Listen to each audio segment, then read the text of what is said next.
사도신경 하심으로 금요 새벽기도 하나님 앞에 드리겠습니다. 나는 전능하신 아버지 하나님 천지의 창조주를 믿습니다. 나는 그의 유일하신 아들 우리 주 예수 그리스도를 믿습니다. 그는 성령으로 잉태되어 동정녀 마리아에게서 나시고 본디오 빌라도에게 고난을 받아 십자가에 못 박혀 죽으시고 장사된 지 사흘 만에 죽은 자 가운데서 다시 살아나셨으며 하늘에 오르시어 전능하신 아버지 하나님 우편에 앉아 계시다가 거기로부터 살아있는 자와 죽은 자를 심판하러 오십니다. 나는 성령을 믿으며 거룩한 공교회와 성도의 교제와 죄를 용서받는 것과 몸의 부활과 영생을 믿습니다. 아멘. 336장 찬송하겠습니다. 336장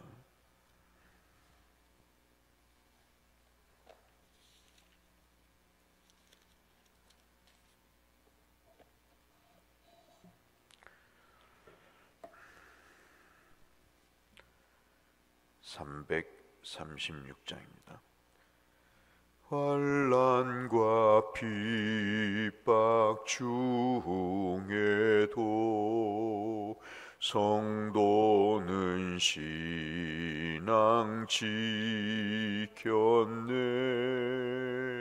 이 신앙 생각할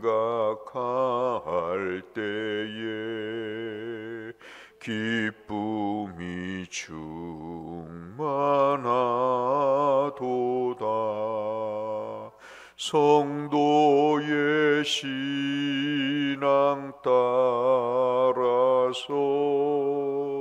죽도록 충성하겠네. 옥중에 매인 성도나 양심은 자유 얻었네. 우리도 고난 받으면 죽어도 영광 되도다. 성도의 신앙 따라서 죽도록 충성하겠네.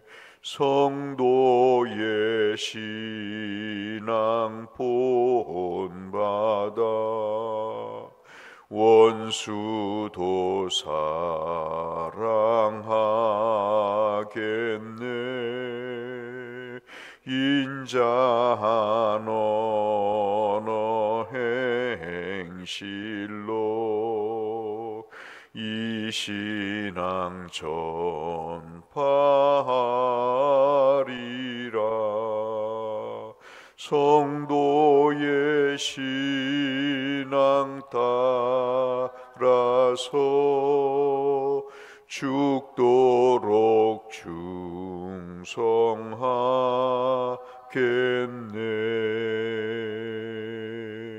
아멘.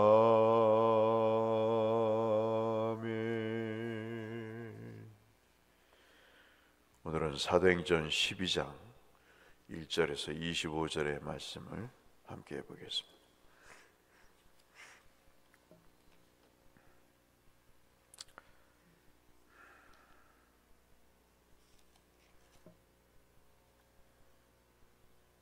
어제에 이어서 사도행전 12장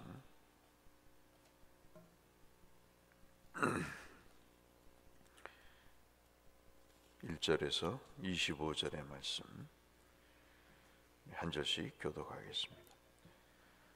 그때 헤롯 왕이 손을 들어 교회 중에서 몇 사람을 해하려 하여 유대인들이 이 일을 기뻐하는 것을 보고 베드로도 잡으려고 할세 때는 무교절 기간이라.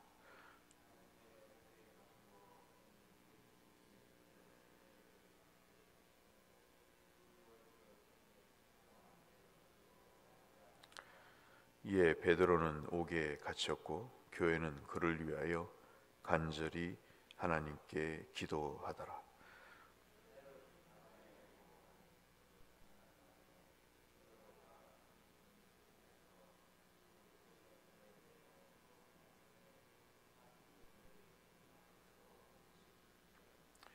그러니 주의 사자가 나타나매 옥중에 광채가 빛나며 또 베드로의 옆구리를 쳐 깨우어 이르되 급히 일어나라 하니 쇠사슬이 그 손에서 벗어지더라.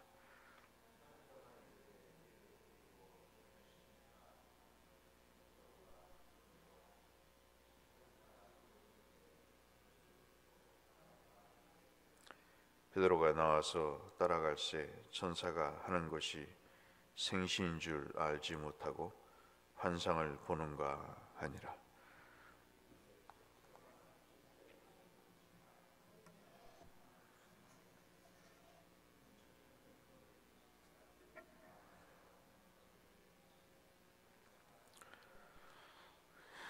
이에 베드로가 정신이 들어 이르되 내가 이제야 참으로 주께서 그의 천사를 보내어 나를 헤롯의 손과 유다 백성의 모든 기대에서 벗어나게 하신 줄을 알겠노라 하며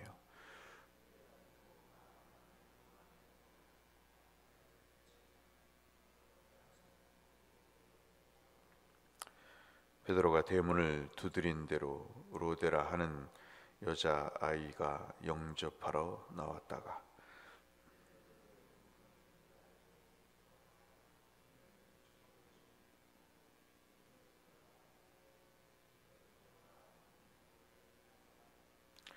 그들이 말하되 내가 미쳤다 하나 여자 아이는 함께 말하되 참말이라 하니 그들이 말하되 그러면 그의 천사라 하더라.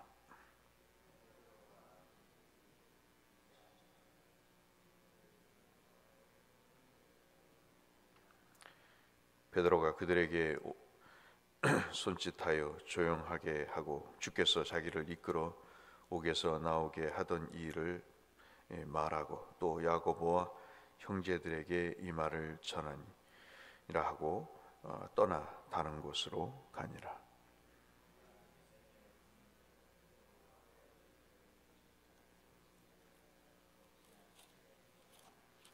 헤롯이 그를 찾아도 보지 못하매 파수꾼들을 신문하고 죽이라 명하니라. 헤롯이 유대를 떠나 가이사라로 내려가서 머무니라.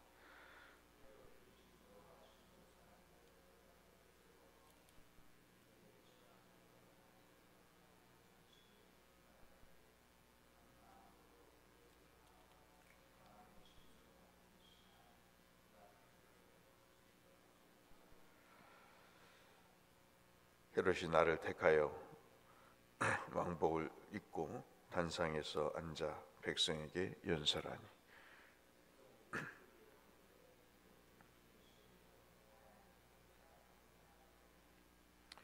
헤롯이 영광을 하나님께 돌리지 아니하므로 주의 사자가 곧 친히 벌레에게 먹혀 죽으니라. 함께 하실까요? 바나바 사울이 부조하는 일을 마치고 마가라 하는 요한을 데리고 예루살렘에서 돌아오니라. 아멘.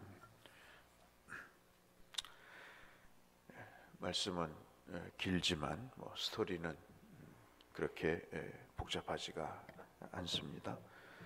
교회가 핍박을 당하고 그럼에도 불구하고 하나님의 말씀은 가는 곳마다 예수 믿고 구원받게 하는 역사가 이루어지고 교회를 핍박했던 헤롯은 하나님의 손에 쳐서 죽임을 당하는 그런 일이라는 말씀으로 12장을 정리해 볼 수 있겠습니다. 좀 더 구체적으로 말씀드리면 야고보가 헤롯의 손에 죽게 되고요. 사도 베드로가 옥에 갇혀서 무교절에 사형 집행을 기다리고 있습니다. 이유는 명절에는 유대법에 죄인을 죽이지 못하도록 규정되어 있기 때문에 집행유예가 되어 있는 상황이고요. 특별히 읽어보셨다시피 천사가 감옥에서 나와서 나오도록 해서 교회 모든 기도하는 성도들의 위안이 되고 위로가 되는 그런 일을 말하고 있고, 그리고 지금 방금 보셨다시피 그렇게 교회를 핍박했던 헤롯이 하나님이 손을 대셔서 그가 죽음을 당하는 그런 내용입니다. 1절에 우리가 읽었던 그때라고 하는 것은 특정한 때를 이야기를 하는 것으로 우리가 볼 수 있는데, 말씀 지난 어제도 드렸다시피 스데반 집사님이 돌에 맞아 죽으신 다음에 교인들이 흩어지게 되고, 그리고 흩어진 교인들이 특별히 갈릴리 북부 지역, 지금으로 보면 아시리아 정도 되는 그런 지역으로 안디옥까지 가서 주의 복음을 증거하게 되고, 최초의 이방인 교회 안디옥 교회가 만들어져서 모든 교회가 흥해져 가는 모습과 더불어서 예루살렘 교회는 핍박을 받는 그런 상황입니다. 우리가 지금 읽고 있는 이 사도행전 12장에 나타나는 헤롯이라고 하는 이 사람은 헤롯 대왕의 손자인 헤롯 아그리파 1세라는 사람인데, 이 사람은 상당히 뭐라 그럴까요? 좀 저질스러운 그런 왕의 취에도 못 끼는 소위 말하는 바지사장 같은 그런 사람이라고 볼 수 있겠습니다. 그 아들 중에 한 사람이었던 헤롯 안티파스라는 사람이 갈릴리를 다스리다가 해임을 당하고 어려움을 겪고 있다가 다시 복귀가 되어서 갈릴리 지역에 소위 말하는 로마의 정권에 빌붙어서 로마의 정권의 월급을 받고 하수인 노릇을 하는 분봉왕의 일을 하게 됩니다. 그리고 나서 이제 그가 했던 일이 뭐냐면, 유대인들이 예수 그리스도를 믿는 사람들을 미워하게 되고, 그 일을 통해서 어떻게 하면 자기가 정치적인 회복을 이룰 수 있을까 고민을 하다가 뭐를 생각해냈냐면, 아무래도 자기가 정치적인 입지를 강화시키기 위해서는 사람들의 환심을 사야 되는 것이 큰 일이라고 생각이 돼서, 늘 믿음 없는 사람은 그렇게 행동을 하죠. 그래서 그가 했던 것이 뭐냐면, 유대 종교 지도자들이 싫어하는 예수 믿는 예수의 제자들을 잡아 죽이는 것입니다. 그래서 그것을 우리가 빗대어서 12장의 2절부터 몇 명을 잡아서 죽이기로 결정을 하는 거죠. 자기와 아무런 상관이 없는 사람을 잡아 죽임으로 인해서 여론을 호도하고 인기를 얻기 위해서 사울처럼 그 짓을 지금 단행하고 있고, 그 일에 대해서 이미 야고보 사도는 죽임을 당했고, 스데반 집사님은 이미 그 전에 또 죽음을 당했고, 이제 베드로가 옥에 갇혀 있는 그런 상황인데, 6절로 10절에 보시면 그 베드로가 천사에 의해서 감옥에서 나오는 그런 내용이고요. 11절부터 16절까지의 말씀은 교회가 이 일을 위해서 기도를 하는 것입니다. 특별히 베드로가 탈옥을 해서 추록을 해서 찾아간 곳이 마가 요한의 어머니의 집이다. 그 집이 어떤 집이냐면, 평소에 교인들이 많이 모였던 집인데, 그 집에서 성도들이 베드로의 구속을 위해서 기도를 하고 있었던 것이죠. 여러분 잘 아시는 대로 산헤드린 공회, 거기에서는 이 오히려 우호적인 모습이 있었습니다. 예수 믿는 사람들에 대해서. 그런데 이들에게 도움을 청하지 않고 그들은 하나님 앞에 기도를 했습니다. 교회가 특별히 어려울 때 하나님께 기도를 하는 성도의 모습을 우리가 볼 수가 있죠. 이 정상적인 성도의 모습이라고 볼 수 있겠습니다. 근데 우리가 이제 기도를 하다 보면 오늘도 보시다시피 베드로가 죽었을 거라고 또는 죽을 것이라고 여겼던 베드로가 4인 1조로 4개 팀이 적어도 산술적으로 16명이 베드로를 옥에 가두고 감시를 하고, 그리고 두 간수는 직접 양쪽에서 베드로를 쇠사슬에 묶어서, 자기도 묶고 베드로도 묶어서 도망 못 가도록 그렇게 지켰던 베드로가 천사에 의해서 탈옥을 하게 되는 그런 일이 벌어지면서 하나님의 복음을 증거하는 일에는 어떠한 구속과 박해도 의미가 없음을 우리에게 알려주시고요. 또 그러한 일에 있어서 교회는 기도를 통해서 그 모든 것을 이루어가는 것을 우리가 볼 수 있다고 할 수 있겠습니다. 그리고 이제 18절 19절 말씀을 보면 이 일 때문에 큰 소동이 벌어집니다. 군인들이 철저하게 죄수인 베드로를 감시했음에도 불구하고 감쪽같이 사라진 그 빈자리, 마치 이 사건은 예수의 시체가, 죽은 예수의 몸이 없어져서 빈 무덤이 된 그런 사건과 아주 유사하게 이 빈 자리에 대한 트라우마가 로마 정권, 특히 유대 종교 지도자들은 마음에 갖고 있었던 것이죠. 죽여서 무덤에 넣었는데도 사라지고, 착고에 채워서 철저하게 감시를 했는데도 그것을 뚫고 탈옥을 하는 이 일을 보면서 굉장히 많이 무서움과 두려움이 그들에게 있었을 것이다, 이렇게 볼 수 있겠습니다. 그런데 오늘 말씀해 보시면 24절에 그와 정반대로 하나님의 말씀은 흥왕해져 갔다, 그렇게 말씀을 하고 있는 것이죠. 이 흥왕해져 갔다 하는 말씀은 생육과 번성이라고 하는 창세기 1장의 말씀과 비견되는 그런 의미의 말씀입니다. 날마다 더 핍박이 가해질수록 더더욱 믿음과 그 예수 믿는 사람들의 수가 늘어났음을 볼 수 있고요. 이 대조적으로 25절에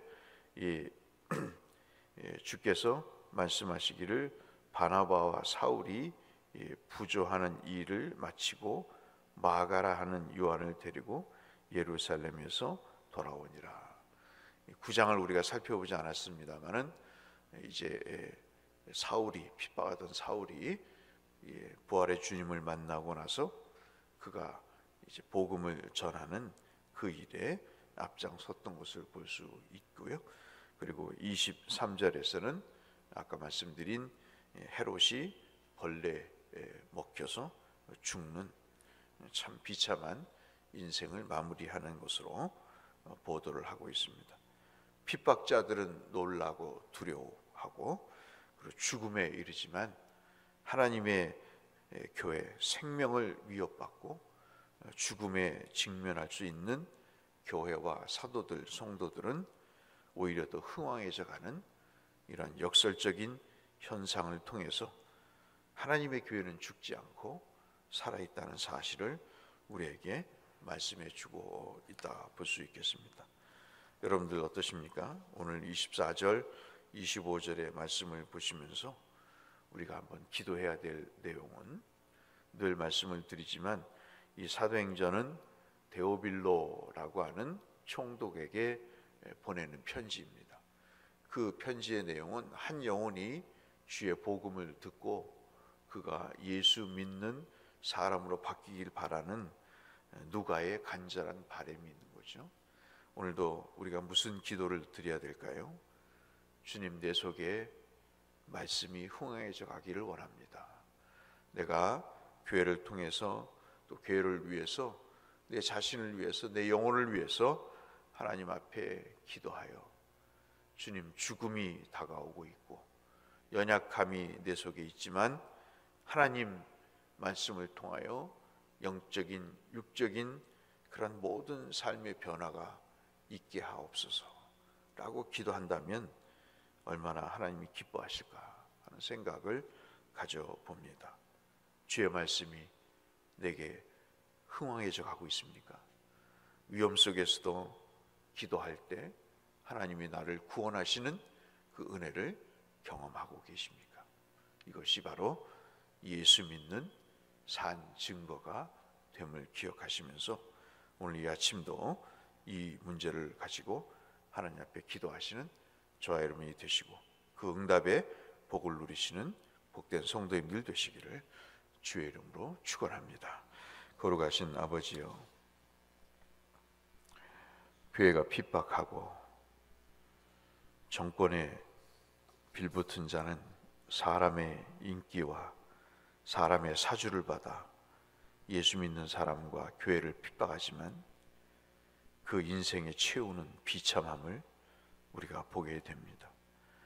핍박자는 죽음을 이루지만 박해를 받는 교회는 오히려 더 살아나는 역설을 보게 됩니다. 우리가 어떤 삶을 살아야 될지 하나님 앞에 깊이 묵상하게 하시고 우리를 지키시고 우리를 보호하시며 우리를 생명으로 이끄시는, 부흥으로 이끄시는 주님께 부르짖는 우리가 되게 하여 주옵소서. 예수님 이름으로 기도 올리옵나이다. 아멘. 하늘에 계신 우리 아버지, 아버지의 이름을 거룩하게 하시며 아버지의 나라가 오게 하시며 아버지의 뜻이 하늘에서와 같이 땅에서도 이루어지게 하소서. 오늘 우리에게 일용할 양식을 주시고 우리가 우리에게 잘못한 사람을 용서하여 준 것 같이 우리 죄를 용서하여 주시고 우리를 시험에 빠지지 않게 하시고 악에서 구하소서. 나라와 권능과 영광이 영원히 아버지의 것입니다. 아멘. 늘 강건하시고 형통하시길 바랍니다. 하나님이 여러분과 교회를 지켜주시고 또 우리의 모든 삶의 기쁨과 은혜를 계속해서 베푸실 것입니다. 하나님 앞에 부르짖으셔서 그 귀한 은총을 누리시길 바랍니다. 함께 기도하며 환우들을 위해서, 내 자신과 교회를 위해서, 선교사님들을 위해서 기도하며 나가겠습니다. 아버지 하나님 감사합니다. 오늘도 우리를 말씀 앞에 서게 하시고 은혜 가운데 이끌어 주셔서 하나님 감사합니다. 주의 은혜로 여기까지 왔습니다. 하나님 언제까지 어디까지 인도하실 줄은 모르겠으나 주 하나님 믿고 의지하며 오늘도 살아갑니다. 비록 무엇이 없고 무엇이 부족하고 무엇이 연약하지만 주님 세상 것에 마음 빼앗기지 않고 주님 바라보며 살고자 합니다. 아버지여, 우리를 보호하시고 인도하셔서 하나님 육신은 약해지지만 주여 돈은 없어지지만 영혼은 살아있는 존재가 되게 하시고 주를 바라보는 믿음의 사람으로 살 수 있도록 아버지 은혜를 베풀어 주옵소서.